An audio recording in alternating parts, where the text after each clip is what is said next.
Anyways, it is 7 o'clock, so I think it's time to start the meeting. If we can have the roll call, please. Egan? Here. Hoffenberg is absent. Mosier? Here. O'Connor is absent. Schwartz? Here. Wenting? Here. And Pace. Here. We have a quorum. Great, okay. I trust everyone's read the minutes, and I know there has been changes. Glenn? I moved with the changes I've talked to the staff about that we accept them as submitted. Any other Second. in favor? Aye. Opposed? Okay, passes the minutes, great. Okay, so our hearing today is Plan Commission Case 278, an amendment to the Grange zoning code, Article 16, uses and definitions relating to commercial food preparation facility at 25 South LaGrange Road, Unit A. Nina Malofsky. Close. Okay, staff, if you'd like to give us a little rundown of what the case is all about. Sure. Good evening, everyone. Nice to see you all in the new year. Today we'll be considering a proposed amendment to the zoning code to modify the definition of commercial food preparation facility. So to start off with some context, in 2013 the village received interest from a business owner to operate a commercial food preparation facility in the village. And following formal application process, the owner of what used to be From Scratch Marketplace at 26 West Calendar Avenue, now it's Chef Bo's Kitchen, commercial food preparation facility was added as a defined use in the zoning code. Based on our records and our staff memos at the time, commercial food prep facilities were added to serve as a potential incubator for new food business concepts that may open independent locations in the future. We did not find any reference in the 2013 case file that reflected any consideration of operation proposed by the applicant. We also included the staff reports from the initial commercial kitchens case, and those are in the packet.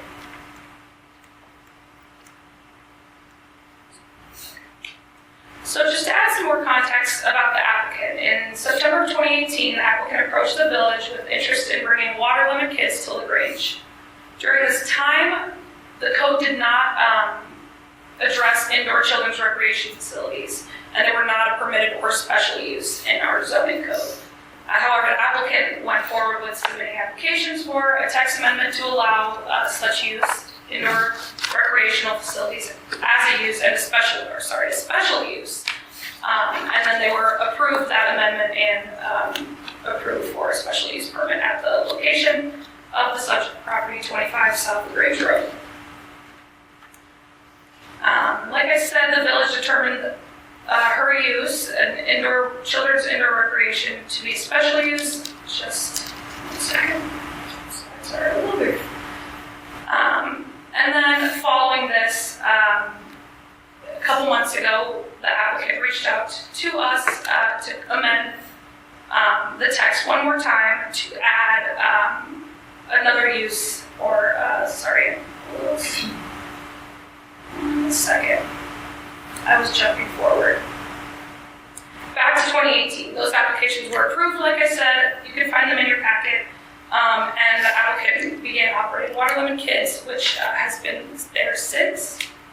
Water Lemon consists of a retail storefront selling children's clothing, gifts, party accessories, and there's behind that retail space, they also have a cafe area and seating, along with the recreation area, like I mentioned. And then fast forward to a few months ago, the village heard an inquiry from the applicant about adding in a juice vendor in Water Lemon. To do this under a code, Water Lemon would be considered a commercial food preparation facility. But with the standards that we have currently for commercial food preparation facilities, it wouldn't be possible. And I'll go to those standards in just 1 second. And then following this, the applicant applied to amend the definition of commercial food preparation facility, which is on this slide. We currently define commercial food preparation facilities as any retail establishment that rents or otherwise makes available a commercial grade kitchen space within the establishment for use by persons or entities for food preparation for any purpose, including without without limitation to retail sale, catering, personal use, temporary extra production capacity, menu planning, training, taste testing, product development, food packaging, food storage. And then there's also a provision in that definition, a commercial food preparation facility in the light industrial district is not required to have a retail use on premise. So this is the existing definition of commercial food prep facilities. There's also standards along with it, and these standards apply broadly to the village, not just to the subject property. I won't read through all of them, but the standards impose rules on ownership, rentals, user licenses, retail area, and also distance from other commercial food prep facilities. And that standard was the one that we saw an issue with this applicant, because if Waterland was to be considered a commercial food prep facility, it is too close to the one other one we have in the village, which is highlighted in red.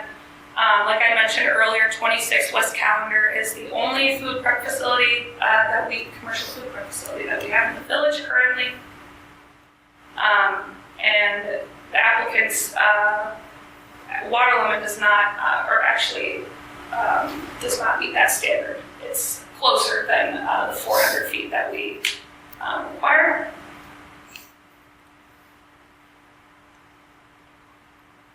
So to go about this amendment, we looked at 8 different municipalities, and we also looked at the city of Chicago, and then we looked broadly as well to see how different communities handle commercial food prep facilities.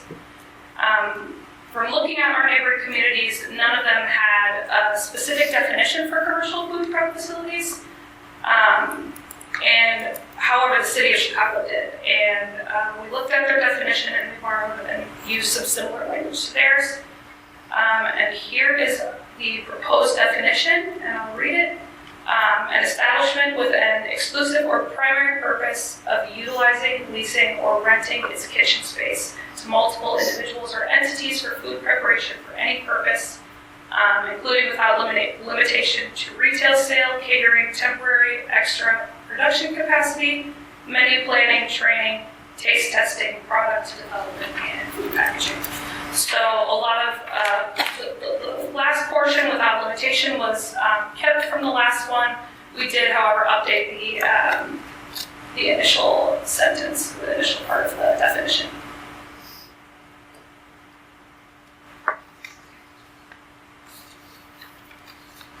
So as a matter of policy, staff does not make formal recommendations in support or against plan commission requests, such as plan developments, special uses, design review permits, site plans, and etc. But staff does make recommendations for text amendments, since text amendments are a legislative function. And staff does recommend the approval of this text amendment of the zoning code section 16-102, which is the definition section of our code, to modify the definition of commercial food preparation facility as presented today. Thanks. That's it? Yes. Okay. Okay, in layman's terms, what's the difference?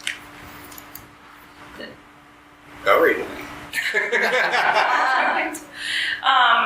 The difference is we try to clarify the definition a bit to make it relate more to the shared kitchen model, because that's the purpose of that definition. Chef Bo's Clean Kitchen is a large commercial grade kitchen that is rentable by anyone that wants to, and we felt that the applicant's proposed use does not necessarily match that definition. So we edited the definition a bit just at the beginning to state that its primary purpose is to lease out spaces of the kitchen.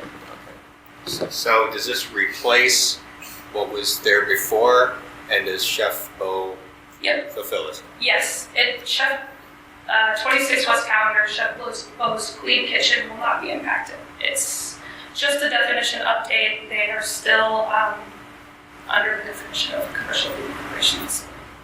Okay. And then the result is that it wouldn't apply to water. Correct. The distinction is, under our current definition, if you rent to one person, one entity, any of your space, you're immediately considered a commercial food preparation facility. Say again? Versus this proposed definition, it would be that the business primarily, that's what they exist to do, is to rent commercial kitchen space to various users. I just, in reading through this, how is food defined? Like, it talks about food preparation, and I thought this was just for like juice. Is that like a drink? Is like drink, food, all under Anything food? under the food code, anything regulated as food preparation under the food code. Okay. And then the other question I had, so it seemed like by being a commercial food preparation facility, you became subject to some licensing requirements. Do those requirements still apply to this juice preparation? Sure, so there would still be licensing requirements that would apply. It would just be more akin to what we have with, say, for example, Vagabond Botanical and Moderation sharing a retail space, where both entities are licensed within that space. And so both Benny Be Good and Water Lemon would be licensed by the village, and Benny Be Good would be also subject to health inspection. And how did It's this, a little different than the commercial food preparation facility licensing requirements that are in the code, where there is one entity that's managing the kitchen and renting to multiple users. Those multiple users have a separate kind of license that they get that's not a traditional business license, okay. but it does still account for health code compliance. How does that relate to the case that we just did at Brick and Mortar, the Nixon's place, where they have a working space, and then we required them to have a single ownership of the bowl, I don't know what it's called, the food bowl place? I think the distinction here is that the proposed facilities for Benny Be Good are in the lower level, which is not subject to the approved site plan for the special use. And they're supplying product that will then be sold in the cafe area that's already an approved part of the site plan for the special use for Waterloo kids. Yeah, so that was gonna be my question, is how does this affect the existing special use permit, and we're good? Other questions for staff? I do. Have at it. We mentioned in the discussion in the text, any number of references to facility, owner, leasing, and so forth. Let me start, at least to get my ducks in a row here. Does the business own the site, or are they renting it? They currently rent. So that, with that in mind, do I read correctly that the food preparation entity would become a sublease? Maybe the applicant can speak to that specifically. Please say. I think that's probably best for the applicant to address. And we'll give you a shot after we ask our questions of staff. With that, they would not be a subcontractor, they would be a sublease. Then I get into section 5109G. A single owner of the facility must be owned by a single person. Now, what is the definition of facility? Is it the site, the business, or all of the activity?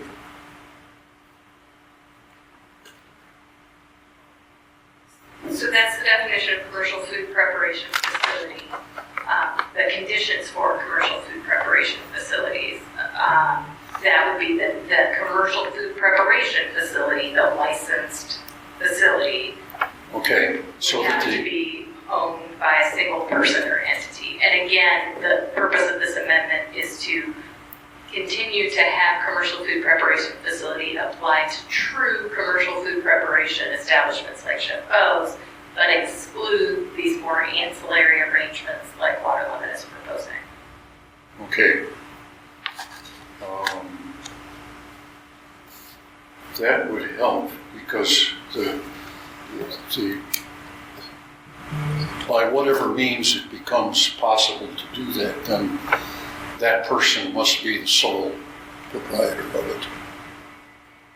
or that entity. Right, there's a significant number of requirements for commercial food preparation facilities because it is, for Chef Bo's, for example, not so much with Chef Bo, but when it was United Kitchen, they would have upwards of 20 plus users of that kitchen at any given time, renting space. So there's a lot of coordination that needs to happen, and so that's what a lot of these requirements and standards in the code for commercial food preparation facility are related to, is to that sort of scale of operation. But the definition, as it currently is written in the code, has a very broad net such that just a sublease to one person for a very small space is considered a commercial food preparation facility.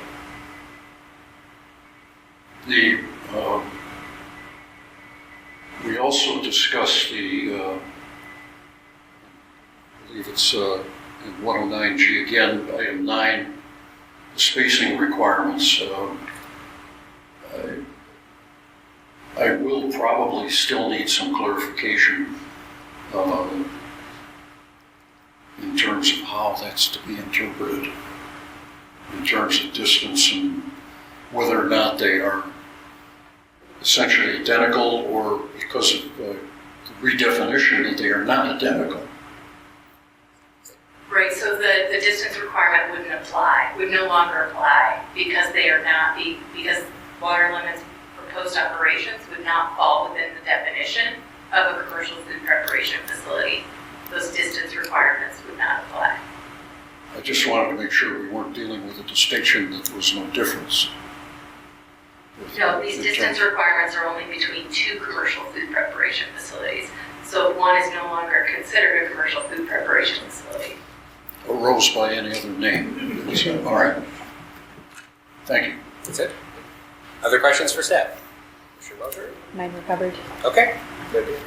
Like to move on to the applicants, or are you prepared to give a presentation? Or answer our questions at least?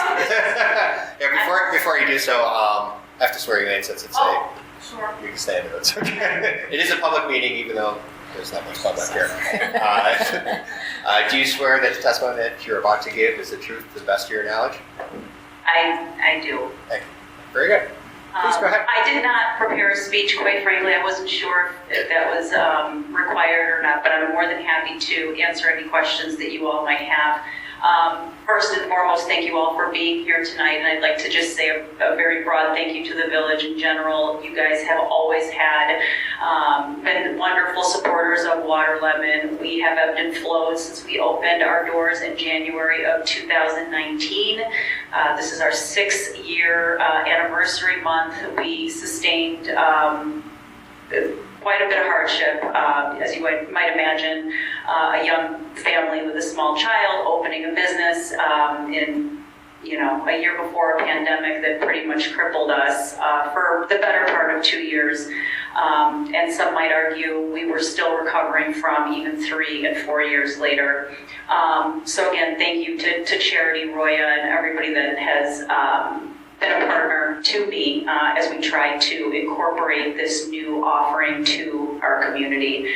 And just in the interest of simplifying what it is exactly I am looking to do, the term, I understand that the term commercial food facility, when I first heard it, I got overwhelmed because I saw the machine that Ashley was planning to use for the juicing, and I said, oh my goodness, what are we doing, commercial food? I just want to be very clear that there, and I think, sir, you had mentioned something about that definition. The goal here is to squeeze fresh juice at Water Lemon. That we would then sell to customers. There is no intention whatsoever on selling any food we're not preparing food items in the traditional sense, I guess, of what you might imagine. I've always separated food and beverage, but I understand that under the eyes of the law, the guidelines, they are under the same umbrella. But I just want to make sure that everybody understands that we are looking to offer fresh, squeezed organic juices to the community. So I just wanted to clarify that. The other thing too that's very important to me is that Water Lemon has sustained for the past 6 years because we have established ourselves as an indoor children's play space, a party venue, and a boutique. And it's very important to me that the definition of who we are stays that way. I look at this collaboration with Benny Be Good Juice really as an enhancement to the business. I don't necessarily see this as a merging of businesses. Ashley is an incredibly talented, individual, and she has very big dreams for what she sees her family business becoming. So as far as like the longevity of this, what it looks like in the future, hopefully it's a long-standing sort of collaboration. But for right now, as I have been very clear, I hope with Charity and Roya, I always viewed this as sort of a pop-up sort of scenario. I don't see 8 or 10 or 12 different people coming through Water Lemon to do what she's doing at this time. It's really just allowing Water Lemon to offer this service with Benny Be Good to our community. So I hope that helps clarify that we're not trying to look at all like what Chef Bo is doing. I have no intentions on building a large commercial kitchen facility at Water Lemon or anything along those lines. So I just wanted to be really clear about that. Just tell me, when you're hosting parties, I'm sure food or pizza's involved with that, or? Yes, and we do have a food and beverage license. We don't serve any food per se, but we do allow people to bring in food for birthday parties. Okay. Pizza, sandwiches, things of that nature. Questions? Well, that one I had principally is the relationship a sublease or a subcontractor? Are you talking about between myself and Benny Be Good? Yes. Quite frankly, sir, we have not gotten into the details of what our business relationship would look like, because quite frankly, we weren't even sure if we were going to make it here or get approved for this special use or this amendment. So Ashley and I are still very much working on what the arrangement would look like, but I lease that space from the gentleman that owns myself and the commercial business next door. Have you discussed it all with the owner? Yes, he has been a wonderful supporter of ours since the beginning, and all through COVID, really a partner. And I think his last text message to me was, "I support whatever you want to do to help your business grow." Thank you. Questions? You can stay there for a second. If I can ask staff, what would stop them later of adding more food or whatever? Not that that's bad. No, so there is a cafe area within the approved special use permit for Water Lemon. So Water Lemon can change out whatever their offerings are in that area. I think the limitation they ran into in the code is that they couldn't bring in another entity to prepare food within their licensed premises from a business licensing standpoint without being considered a commercial food preparation facility. So the way that the definition is now drafted for commercial food preparation facility, it would allow staff flexibility to allow for these kinds of arrangements, allow for other sort of ancillary kind of arrangements like that at other businesses as well that have commercial kitchen space. For example, I know Kama Bistro makes sauces and they bottle them. And so, maybe if they wanted to allow or partner with another business to make additional kinds of sauces that they don't make in their kitchen space when they're not open, it would allow for something like that.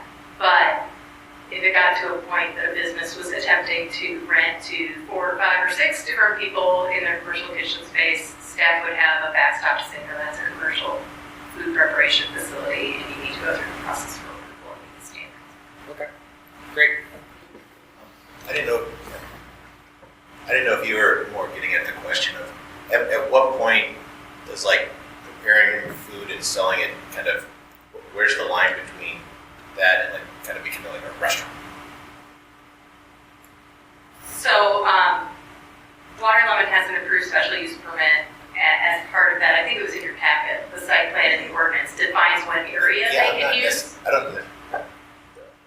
Does this only apply where there's a special use? I'm just talking about, because if it's a text amendment, so if anybody opened a location, where like a completely different location, and then it just started out as juices, but then all of a sudden it was sandwiches and shit, all kinds of stuff, right? And then when does this not apply?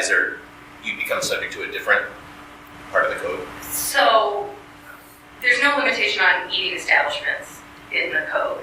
So, we can have as many restaurants as we want. So, if somebody wants to change their food offerings, they can change their food offerings. I don't know if Swanson's Deli decided they didn't want to be a deli anymore and instead they wanted to be a cookie shop, they can do that.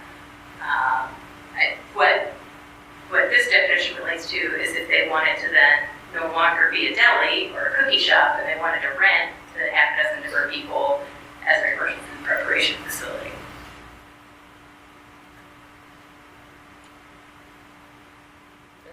No other questions? Well, thank you very much. As you can see, this process is cumbersome and it brings up a lot of questions that you may not have thought of. I find it fascinating. Oh, great. I'm going to go home and tell my wife. We'll stipulate that. Okay, commissioners, any other questions, thoughts, concerns? Commissioner Moser? Just one, sorry if I missed it. Water Lemon isn't a chain, there's just one So far. so far. Okay, thanks. Well, thank you very much. Thank you. Any other confusion? Anything need to clear up? Sure, why take, I can see something happening. Oh, is that what's happening? So in essence, what we're doing is redefining the previous definition. Is really where we're going with it. And increasing the flexibility without encumbering the intent. I'll rest. Okay, thank you. Any concerns at all? Okay, I have no concerns, frankly. I guess, is there anyone out here that would like to propose a motion to enact the text amendment? Yeah, I'll make a motion to enact the text amendment as laid out in the staff report that changes it to this definition to include an establishment with an exclusive or primary purpose of utilizing that as a continuing zone. Is there a second? I'll second that. Okay, it's been moved and seconded. Time for a roll call vote, please. Egan. Aye. Mosher. Aye. Wenting. Aye. Schwartz. Aye. And Pace. Aye. Motion passes. Okay, great. Thank you very much. We got what we need today. So there we go. Thank you. Okay. So now we have nothing else on our agenda. The staff can tell us what's new and what's exciting that we may be looking forward to soon.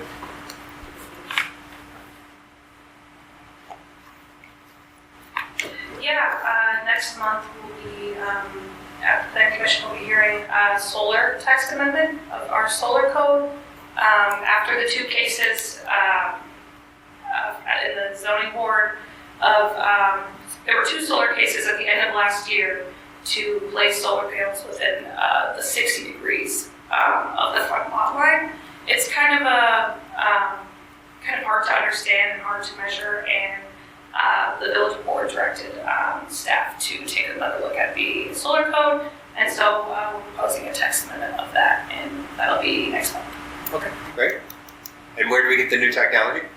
Yes. So, isn't that nice? It is nice, yeah. I'm very Need a long excited. form, though. Yeah, right, we do. So the village is implementing local adjudication, administrative hearings for minor offenses, parking tickets, code Really? enforcement. Eventually, the police department is going first with their local ordinance violations and parking violations. We're doing that in partnership with the Village of Grange Park. The administrative hearings will take place in this room, and so there's a lot of AV equipment that has been ordered for that purpose. Wow, We okay. had our first mock trial last month, and we're getting ready to roll it out. And so, police department is going first, and then community development later this year will go live with local adjudication for code enforcement and property maintenance issues, which I am also very excited about. Because as you may or may not know, currently our only option is to write someone a notice of violation, wait for a certain cure period, send a demand letter from our village attorney, and then file in court. And so we have to be really judicious about which cases we actually choose to take forward in court because it's very lengthy and expensive. And the Cook County courts don't always feel that our minor property maintenance issues are really all that much of a priority for them. So we're very excited to have another option to really compel compliance because that's really what it's about for the village. It's not about revenue, it's about getting compliance. And so we think it would be a much better avenue for that. Okay. Exciting.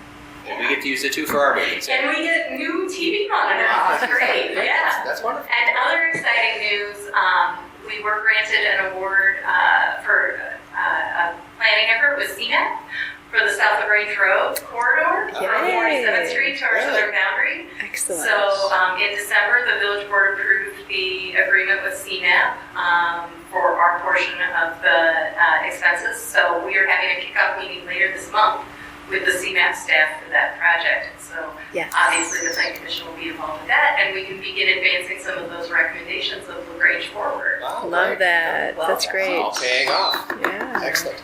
Great. Any other comments, questions? If not, anyone have a motion to adjourn? So moved. Second? Second. All in favor? Aye. Opposed? Meeting is adjourned.